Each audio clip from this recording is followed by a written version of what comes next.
जिला reporter dam शुरू मोहम्मद सफ़र सेवाणी ड्याम शुरू जे गोठ अलीबाद जे गोठ सूमार बरफत जे गोठाणनि जी वाटर सप्लाई मोटर सड़ी वञण सबबि पीअण जो पानी गुज़िरियल 10 ॾींहनि खां बंदि। गोठाणा सख़्त परेशान मजबूर थी करे गोठाणा पंहिंजे बचनि समेत घरनि मां ॿाहिरि निकिरी आया आहिनि। बाज़ कंडो स्टाफ वटि इंडस हाईवे रोड ब्लॉक करे पब्लिक हेल्थ खाते ज़िले ड्याम शुरू जे अमलदारनि ख़िलाफ़ सख़्त नारेबाज़ी कई।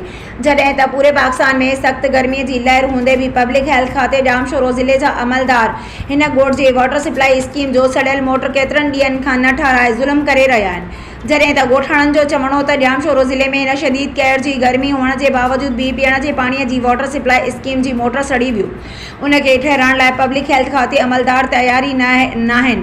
पीअण जो पाणी न हुअण करे असांजा बच्चा तड़पी रहिया आहिनि। नाअहल पब्लिक हेल्थ खाते जा अमलदार निंड सुतल आहिनि। असांजा केतिरा ई चक्कर पब्लिक हेल्थ ऑफिस विया आहियूं ऐं शिकायतूं कयूं आहिनि त असांजे ॻोठ जी वाटर सप्लाई स्कीम जो मोटर सड़ी वियो आहे, ठाराए ॾिनो वञे। ठाहे असांजी केरु ॿुधण लाइ तयारी न आहे। मजबूरन बच्चा कढी रोड ते धरणो हयो आहे। गोठाणनि जो वधीक चवणो त असांजे ॻोठ जी वाटर सप्लाई स्कीम जी सड़ियल मोटर खे ठारायो वञे।